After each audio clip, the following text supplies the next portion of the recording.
तो वहाँ के उलमा और आवाम जो है दीनदार लोग, उनसे माफ़ी के साथ कहना चाहता हूँ कि आपकी हुकूमत बददियानत हुकूमत है। अस्सलाम वालेकुम, मेरा नाम सुल्तान अहमद। आप देख रहे हैं आपका अपना यूट्यूब चैनल सुल्तान अहमद एसएस। मैं दिखाऊंगा आज शिहाब भाई किस रास्ते से जा रहे हैं मक्का शरीफ हज पढ़ने के लिए।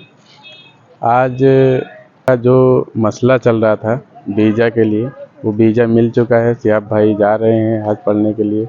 पाकिस्तान सरकार जो है इतनी बेरहमी है, इतनी बेकार है कि मतलब पाकिस्तान से, लाहौर से उन्हें जहाज़ से भेजा गया ईरान। पाकिस्तान सरकार इतना क्यों मतलब बेकार हो सकती है? इतना नहीं है, मतलब एक मुसलमान को इतना बेरहमी से मतलब बेकार समझा जाता है।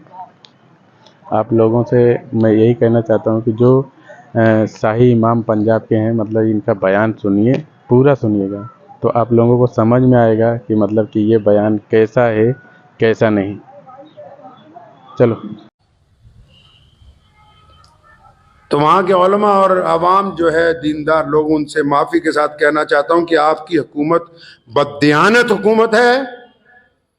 और शहाब चतुर का जो हज खराब किया पैदल, आप सोच रहे होंगे पैदल कैसे खराब किया? इस नीयत के साथ चला कि केरला से मक्के पैदल चलना है।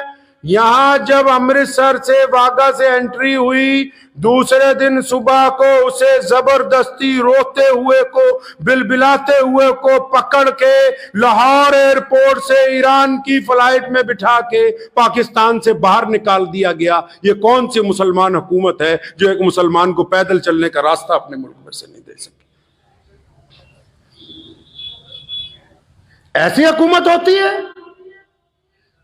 इसको बोलते हैं कि डींगा हक हाँक लो इना को जिन्नियां असी न्यूक्लियर पावर हैं जी, बंदा एक तोड़े को पैदल नहीं कड होया।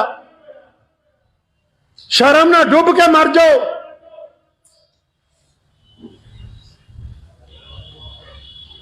कितना करम है। मैं आप ये देखें, हम इस मुल्क में, अलग बात है जो फिरका परस्त कुछ कहते हैं, और जब कहते हैं तो उलमा उसका जवाब देते हैं, अदालतें उसमें इंसाफ करती हैं, लाखों मुसलमान नमाज पढ़ते हैं, सजदे करते हैं, इज्तिमा होते हैं, एक मुसलमान को पैदल रास्ता नहीं दे सके। एक उसका कसूर क्या है जी? कि वो भारत में पैदा हुआ, क्योंकि वो हिंदुस्तान में पैदा हुआ है जी। काश के हिंदुस्तान की, भारत की सरहदें ईरान तक लगी होती तो आज ये बंदा खैरियत के साथ चलता हुआ मक्का मुकरमा अपनी उम्मीद, और जो उसने अल्लाह ताला से अपनी उम्मीद दिल लगाया कि मैं पैदल वहां तक पहुंचूंगा, आराम से चला जाता। तो इस हुकूमत ने क्या बेईमानी, इस बेईमानी में सिर्फ पाकिस्तान एम्बेसी के अफसरान नहीं, शहाब चतुर टीम के कई गद्दार शामिल हैं, जो चतुर के नाम पर बिरयानियां भी खाते रहे, जेबें भी गर्म करते रहे, और बाद में घड़ियाली आंसू रो के मुसलमानों को दिखाने भी लगे। वो बेईमान यूट्यूबर गिनती के चंद ईमानदारों को छोड़ के जो सारा दिन धोखा देते हैं, बिल्कुल जैसे रसूलुल्लाह ने गेहूं की बोरी में हाथ डाला, नीचे गीला गेहूं था। जो यूट्यूबर सारा दिन झूठ बोलते हैं सिर्फ चंद चांदी के सिक्कों के लिए कि 5,000, 10,000, 50,000 आमदनी हो जाए, दबा के झूठ बोल रहे हैं, तो ये भी तो मोहम्मद रसूलुल्लाह सल्लल्लाहु अलैहि वसल्लम के उसी हुक्म में शामिल है।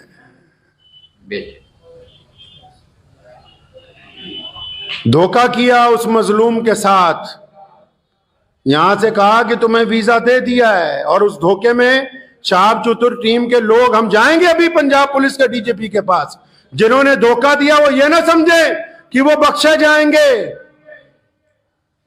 एक एक बंदे का नाम, उसके सारे फोन, उसकी डिटेलें, सब कुछ कहेंगे हम अपनी हुकूमत को कि इकट्ठी करके पता करो किस किस ने बेईमानी की है।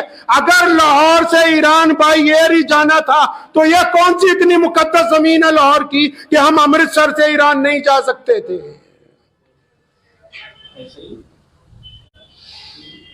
वहां कौन से बहुत बड़े मुहद्दिस बैठे हुए थे लाहौर के अंदर जिन्होंने उसे उठा के जहाज के अंदर बिठा दिया? आज भी यूट्यूबर झूठ बोल रहे हैं जी, सुभान अल्लाह माशाअल्लाह। वो बताओ कि रो रहा है, बताओ कि बिलख रहा है, बताओ कि उसकी उम्मीदों पर पानी फेरा गया, बताओ कि उससे बेईमानी की गई, बताओ कि शहाब चतुर को धोखा दिया गया, क्यों नहीं बोलते? एक मुसलमान के साथ बेईमानी, पूरी दुनिया के मुसलमानों को धोखा, फिर ये कहना जी असी तो मुसलमान दी सरकार है। लानत है ऐसी सरकार के ऊपर। काफिर और कहते किसको है जी?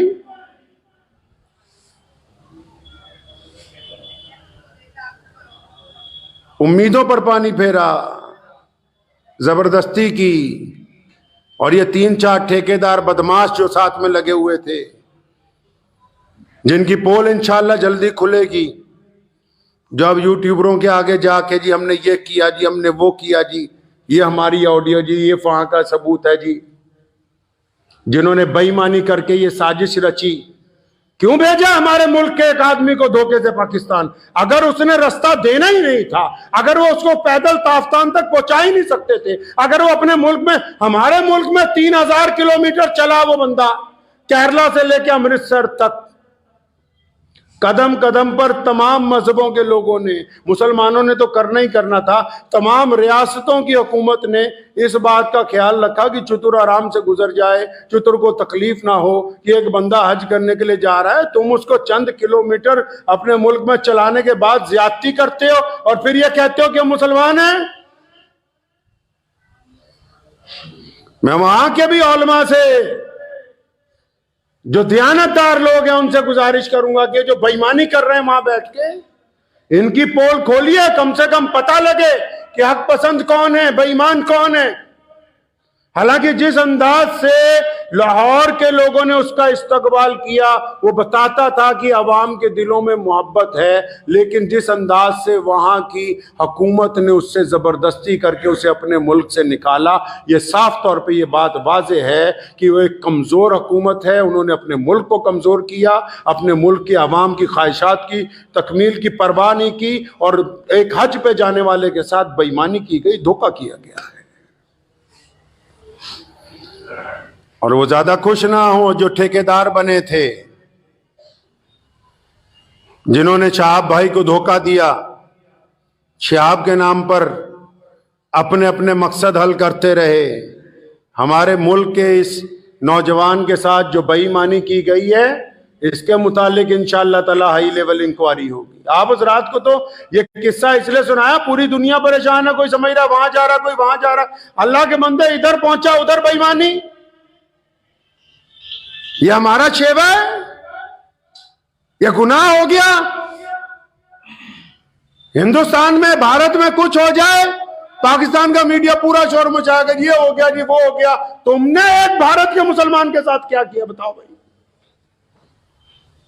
क्या किया उसके साथ तुमने? वहां क्यों रोता हुआ गया है वहां से? वो क्यों नहीं वो पैदल चल सकता था उन सड़कों के ऊपर?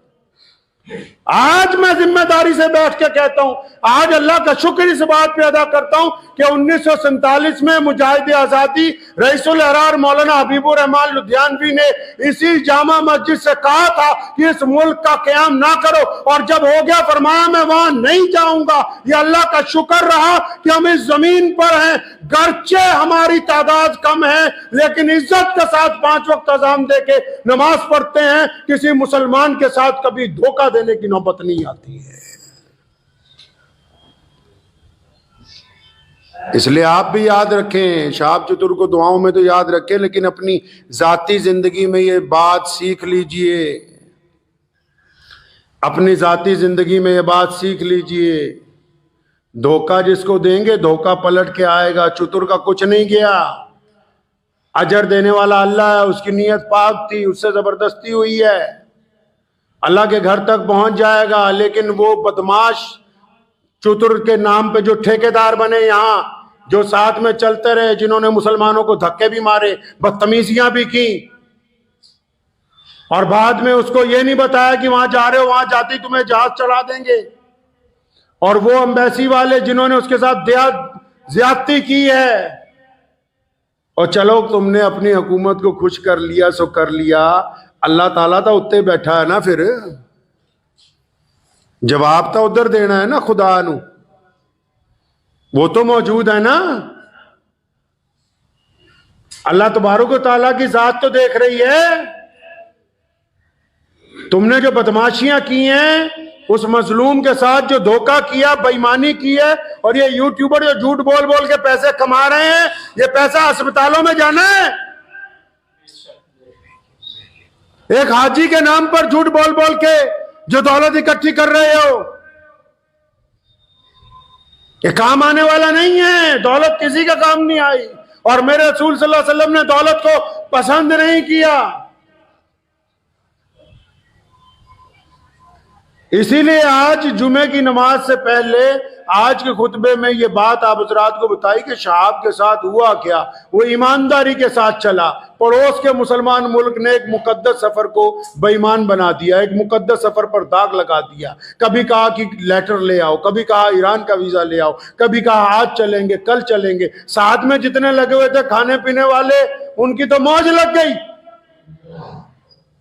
उनको तो फायदा हो गया। वो कहते ना, चमन के वो खुद परस्त माली जिन्हें खिजार आस आ गई हो। समझ आई है शेर की नहीं आई? कहते जो चमन होता है ना बागीचा, तो कोई बागीचा जब उजड़ जाता है ना, उसमें एक माली रहता है देखभाल के लिए।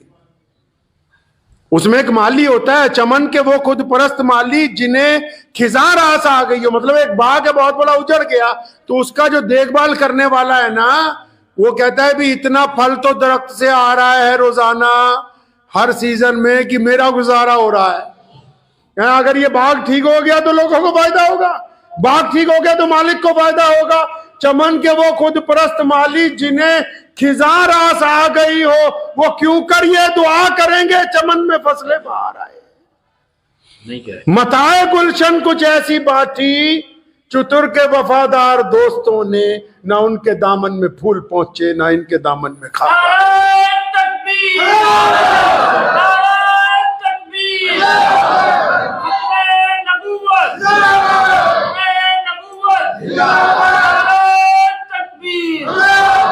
तो बस आप हज़रात से ये गुफ्तगू करनी थी जो आज धोखा दिया गया। दुआ कीजिए शहाब चतुर की अल्लाह हिफाजत फरमाए। मेरे साथ मुख्तसर दुआ कर लीजिए। अल्हम्दुलिल्लाह रब्बिल आलमीन अर्रहमानिर रहीम मालिकी यौमिद्दीन इय्याका नअबुदु व इय्याका नस्तईन इहदिनस सिरातल मुस्तकीम सिरातल लज़ीना अनअमता अलैहिम गैरिल मग़दूबि अलैहिम वलद्दाल्लीन। अल्लाहुम्मा सल्लि अला मुहम्मद व अला आलि मुहम्मद कमा सल्लैता अला इब्राहीम व अला आलि इब्राहीम इन्नका हमीदुम मजीद। अल्लाहुम्मा बारिक अला मुहम्मद व अला आलि मुहम्मद कमा बारकता अला इब्राहीम व अला आलि इब्राहीम इन्नका हमीदुम मजीद। अल्लाह जी तमाम तारीफ़ें आपके लिए हैं। अल्लाह जी आपकी इबादत करते हैं और आपसे मदद चाहते हैं। अल्लाह जी पूरी दुनिया के बीमारों पर शिफा फरमा, तंग दस्तों की तंग दस्ती दूर फरमा, परेशान हाल लोगों के लिए आसानियाँ पैदा फरमा। अल्लाह जी पूरे भारत पर अपना फजल फरमा, पूरे पंजाब पर अपना फजल फरमा। ए मौला करीम, हमारा केरला से जो भाई चले हैं शहाब चतुर पैदल हज के लिए, मौला करीम वो पड़ोसी मुल्क में जाते ही उनके साथ ज्यादती की गई है। इलाहुल आलमीन शहाब चतुर अब ईरान पहुँच गए। ए मौला करीम उनकी जान माल इज़्ज़त आबरू की हिफाजत फरमा। अल्लाह जी मुतअद्दिद मर्तबा मिले हैं, मासूम आदमी हैं या अल्लाह, आस पास वाले लोगों ने भी गुमराह किया, हुकूमतों ने भी मुतासिर किया। ए मौला करीम उनकी जान माल इज़्ज़त आबरू की हिफाजत फरमा। अल्लाह जी आपका वो बंदा आपके घर की तरफ रसूलुल्लाह सल्लल्लाहु अलैहि वसल्लम के रोज़े की तरफ पैदल जा रहा है। ए मौला करीम हर कदम पे अच्छे लोगों का साथ अता फरमा। या अल्लाह उनकी जान माल इज़्ज़त आबरू की हिफाजत फरमा। और या अल्लाह इस सफ़र में जो कमी आ गई इसको अपने फजल करम से पूरा फरमा दे और आफियत के साथ इस हज के अंदर उनकी शमूलियत को कबूल फरमा। अल्लाह जी इन मुख्तसर तरीन दुआओं को अपने प्यारे नबी हज़रत मोहम्मद रसूलुल्लाह सल्लल्लाहु अलैहि वसल्लम के सदक़े कबूल फरमाइए। अल्लाहुम्मा बारिक अला मुहम्मद व अला आलि मुहम्मद कमा बारकता अला इब्राहीम व अला आलि इब्राहीम इन्नका हमीदुम मजीद। व सल्लल्लाहु तआला अला खैरि खल्क़ि अजमाइन व बिरहमतिहि। बाहर